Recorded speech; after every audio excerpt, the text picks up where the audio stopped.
I think we already did this, but welcome to Monkey with a Spanner, and we're on to the big bit on the top, the hats, the helmets. So, we've got a few here lined up for you to talk about different aspects and what they're for. Start with this one. This is a salad. Some people say it's because it resembles a salad bowl. Salad, I don't know. I wasn't there.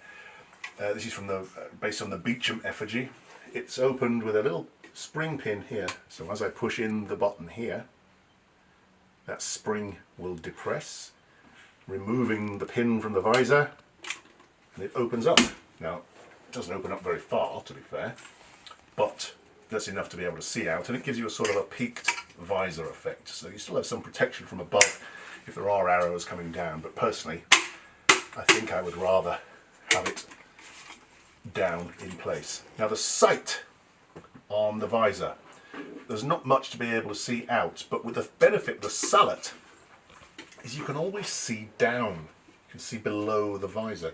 So you can see through this, but you can also see down. You can see your hands. You wear it in conjunction with this bit of butter-covered armour here called a bever or a beaver, which just comes from the French word meaning to dribble. And that simply combines with your visor to give you very good facial protection. Now, that reduces your ability to see down, but it doesn't take it away completely. You can still see over the top of the bever, and you can lift your head up so you can see over the top like this still. So this is very versatile, very good for field combat, foot combat. However, there are some compromises. The dribbler it's in your face, so it does restrict you to a certain degree, but you can still get lots and lots of oxygen with that. This kind of sallet, you can still see plenty, and there's plenty of air getting in. I just want to talk about the shapes here, because the shapes are going to come in again. Concave shape here, just there. So this part of the helm is further forward than this part of the helm. Also, there's a turned edge just here. So this part is protruding forwards and is curved backwards, and this part curls under. So any weapon that's going to hit here is probably going to be deflected downwards, or it's going to miss that gap and go over the top. If these were both the same distance from the face, then you could possibly get in. But because this is further forward, the angle that you have to be at is either straight on or preferably coming downwards. So although it doesn't look like it provides much protection, it actually guides weapons away from the vulnerable sight, which is only about 5-6 millimeters. But if you cut a slot into a piece of paper 5 or 6 millimeters apart and hold that up to your face, you'll notice the further away from you it is, the harder it is to see. But the closer it is to your face, the more you can see. So this sight is as close to your face, your eyes, as you can have it. Oh, I think I got a message on my phone. But it's far enough away to protect you at the same time. So a bit of a compromise. Reinforcer on the front where you're likely to be hit. The pointy bit on the top to deflect blows out of the way. So all of the surfaces are either glancing or to prevent you getting that angle onto the vulnerable parts. Well, good. But let's move on to the Armet. And the Armet sort of has a piece that's like this, but it's on the outside. It doesn't go on the inside. So it's not called a bever, it's not a dribbler. It is in fact a wrapper, because it wraps around. I don't know these bonkers names. So the wrapper simply comes off. It has a little notch to take that arm, and we're left with this piece. Now, quite a strange bit, in that the hinges are here, concealed quite nicely. The visor hinge is this one. So if we simply push that visor up, it actually makes the whole structure rather unstable. The visor is integral to holding its structure. And it's just this little pin on the chin that's holding everything together. There's a hole that corresponds on the other cheek piece, and the two just slot together. It's again relying on the springiness of the metal to hold those in place, and the fact that your head is inside it. So with the visor up, the odds are that it's going to pop open. But don't forget, we have the wrapper over the top of all that to keep everything in its proper place, so it's not going to spring open.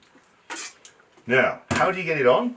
Simple, really. You open it up, and those two hinges here on the other side open upwards to allow enough room to put your head into. You can see it goes all the way around the back. So the skull actually has a very narrow section at the back, and the cheek pieces are actually very large. So it opens up, closes on you, find the appropriate pin point, preferably close the visor just to keep everything together in the right place. Apply the wrapper, put the strap around the back. Come on, swine thing. There we are, that'll do. So once it's all together, you actually have very, very good protection. Now the advantage here is that very pronounced beak looking forwards. So with this wrapper guarding it, you've got double layers of metal all along the front, which is again where you're expecting to be hit, plus that very pronounced beak, which then leads to that very vertical kick up on the sight, and again the pronounced forward sloping part of the sight. Bearing in mind, most of the weapons that come against this are going to be held under your arm, so it's coming up from your armpit toward the face, which means anything that strikes can't get that angle to get down into the helm, into your eyes, into the sensitive part of the body. So this is much more protective than that, but there's a price. The price is you can't see down. Also, because it's closed in, you are going to get a lot hotter. There's not as much air can get into this helmet as into the others. So this one is hotter, more claustrophobic, and you can't see down, but it's better protection. And you can move your head side to side, up and down. So that works very well as a system. But that means then that the weak spot in this design is you. It's always the squashy thing inside that's the weak thing. In this instance, it's your neck. So the amount of impact that your neck can take with something like this, so your head is now heavier, is rather like whiplash. So if you get hit with a lance, good smack here, it's your neck that takes the punishment. So we need something that's going to be as protective of this as this, but is going to protect our neck as well. Let's move on to a bassinet. Oh, what a beast. So this again has a visor. We can lift up the visor, exposing the face. But as you can see, it doesn't have the nice cheek pieces. It does have an articulation so you can get your head in. So we can hinge here to get your head inside. Once it's in, you take down the visor, lock it inside, and it overlaps the visor. Now the design on the previous one was quite pronounced. This is considerably more pronounced. I always think they look like a kettle. You pour a cup of tea out of that, I don't know, pour some hot water out of it, would be good. So the protection that's being provided here is marvellous. Now where's my pokey thing? Get my pokey thing as an illustration. Any weapon that's coming up hasn't got a hope of getting into the sight. In order to get into that sight, you have to be coming from above. It's the only way we can get in. Obviously, that would be the way to do it. But this is not battlefield armour. This is now specifically for the tournament. This is sports equipment. Now, we were talking about how do you protect your neck. The big difference on this one is the strap at the front and the strap at the back, which will quite simply attach to the strap on the front of a cuirass and the strap on the back of our cuirass. So it sits not on your head, but on your shoulders. So all the weight of it, because it is considerably heavier than the Armet, is taken on your top of your shoulders. So it sits here and is strapped front and back. So those two straps now, if you are struck, force of the impact is taken onto the strap, onto your body, not just onto your neck. So this is a major step forward. But another thing about this particular one, this visor is very good for the joust, but it's rubbish for other sports. For example, the melee, where we're using clubs, riding around in circles and hitting each other, or fighting on foot. This is awful for that. You can't see down. You must be able to see down for that sort of thing. You can't see sideways very much. For the joust, it's perfect because you can see your target, which is really only this part of your opponent. So you can see that. Fantastic. But we have an exchange visor for this one, which is this. Looks like a cage. Great. And that gives you much more breathability and enables you to be able to see considerably more. So with this on, I don't have good protection against a lance or a sword delivered in a thrusting manner. Doesn't slow down a dagger at all. But it's not really designed for that. It's more designed for stopping a wooden club, so not even the sharp end, but a wooden club, no problem at all. It'll stop that all day. And the way that the bellows on these bars, this cage visor, that bellow is going to provide an awful lot of strength, so it's not like a flat bar, like Iron Man's mask or something like that, which would just get stoved in. Sorry, Iron Man, but it would.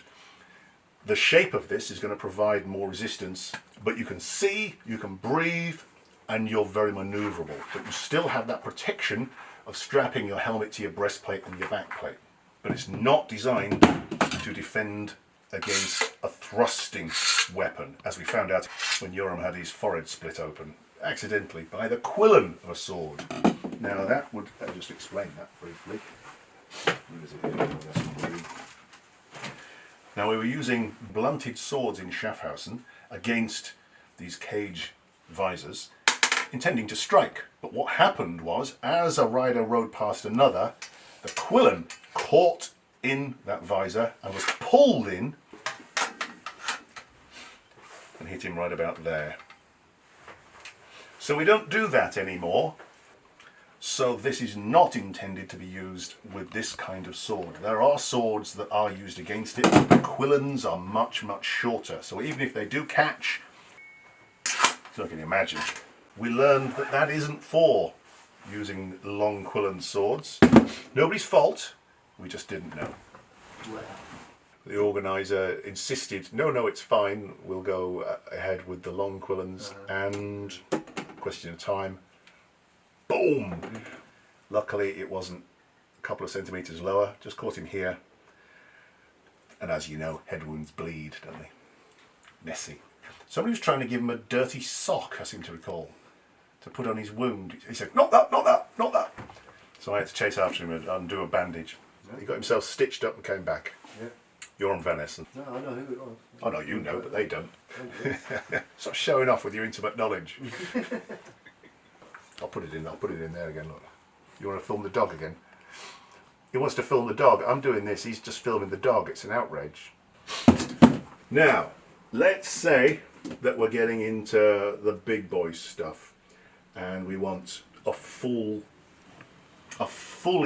committed piece of equipment for the joust. Here we have a version of a Frogmouth helm. So there is no visor on this. There is nothing to lift up. There are no weak bits. There is no articulation on this at all. It's just, well, essentially it's a big pot with a slot cut in it, isn't it, really? So this is heavy, difficult to wear, and reduces your ability to see. Now, just the helmet on its own is no good. All of these helmets have padding on the inside. There is padding inside, all of them. But this one has nothing inside. It's empty. You may have noticed there are little holes on the sides of the helmet. Little holes. That is so that you can lace in your padding. So, the padding is not very glamorous, I have to say. Is this thing here. Incredibly thick padding. It gives you extremely good protection if you are struck in the head. And that goes through into the helm, and these laces come out of the top holes of the helm. You tie them in an arming knot. So your head is suspended inside that helm in a lot of padding. In some Frogmouth helms, there are an awful lot more of these. So your head is held in suspension within the helmet. So even if the helmet is struck with incredible force, your head not only is padded, but is suspended against the shock of it, and the helm is then bolted or strapped to your breastplate and your backplate. Now I have one more version, which I'm going to show you, which is the same idea as the Great Bassinet, or the Frogmouth Helm, but it's for foot combat. So this here, we can see, it's very similar to Henry VIII's equipment. But this one has a visor which is specifically for foot combat. So whereas the visor here, this visor specifically for the joust, this visor for the melee with clubs, and this one for foot combat. So you can see there are a lot more breath holes. This person is not expecting to be hitting hard against that part of their body because they've got holes in it. So foot combat, melee, club melee, and the joust. All very different. And if you're just fighting on foot as an ordinary soldier, well, maybe something like that's what you should get. These are quite expensive. That's a lot cheaper. It's a lot less metal. It's easier to make. Yeah, like that.